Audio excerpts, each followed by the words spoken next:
सुप्रभात बच्चों। आज जो है हम अलंकार पाठ के शब्दालंकार भाग का जो है दोबारा से पुनर्अवलोकन करेंगे। तो सबसे पहले चलते हैं कि शब्दालंकार किसे कहते हैं। तो शब्दालंकार कहते हैं जहां पर शब्दों में चमत्कार होता है, या कह सकते हैं कि यह शब्दों के कारण काव्य में सौंदर्य उत्पन्न होता है, मतलब काव्य की शोभा बढ़ जाती है, वहीं शब्दालंकार होता है। ठीक है, मतलब जहाँ पे शब्दों में क्या हो रहा है, चमत्कार हो रहा है, जिसके कारण क्या है, काव्य की शोभा बढ़ रही है, यानी काव्य जो है पढ़ने में और भी अच्छा और रुचिपूर्ण लग रहा है, तो वो आपका शब्दालंकार हो जाता है।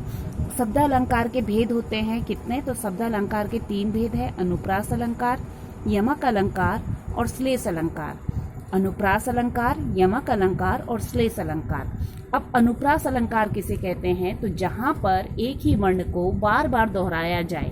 क्या है, एक ही वर्ड की बार बार क्या हो रही है, रिपीटेशन हो रहा है, बार बार उसको दोहराया जा रहा है वर्ण। लेकिन क्या वर्ण किसे कहेंगे, वर्ण कहते हैं भाषा की सबसे छोटी इकाई।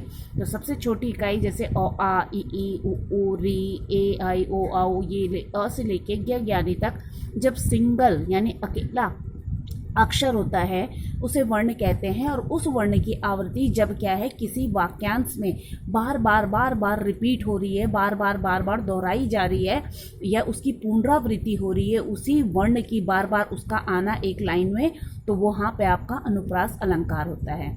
अब उदाहरण है हमारे पास, जैसे चारु चंद्र की चंचल किरणें। क्या है, चारु चंद्र की चंचल किरणें खेल रही जल थल में।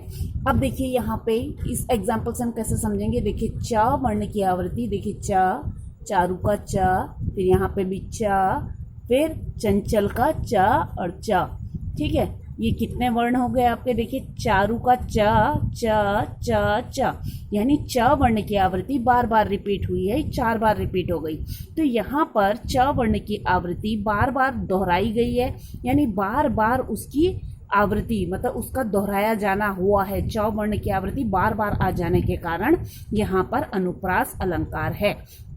तो शब्द अलंकार के 3 भेदों में से पहला भेद जो है अनुप्रास अलंकार, इसका क्या है, जहाँ पे एक वर्ण को बार बार दोहराया जाए वो ही आपका अनुप्रास अलंकार होता है। यानी वहाँ पे वर्ण आता है, जैसे चारुचंद्र की चंचल किरणें में च च वर्ण की आवृत्ति बार बार दोहराई गई है, इसलिए यहाँ पे अनुप्रास अलंकार है।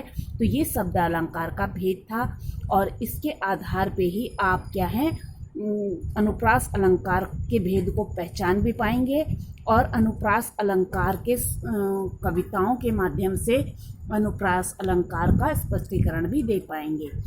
तो अब आप इसको कंठस्थ भी करेंगे, परिभाषा को याद भी करेंगे, और इसकी परिभाषाओं के जो अभ्यास कार्य है उसको आप बार बार अपनी कॉपी में करते रहेंगे, तभी आपको ये अनुप्रास अलंकार अच्छे प्रकार से आ सकेगा। धन्यवाद।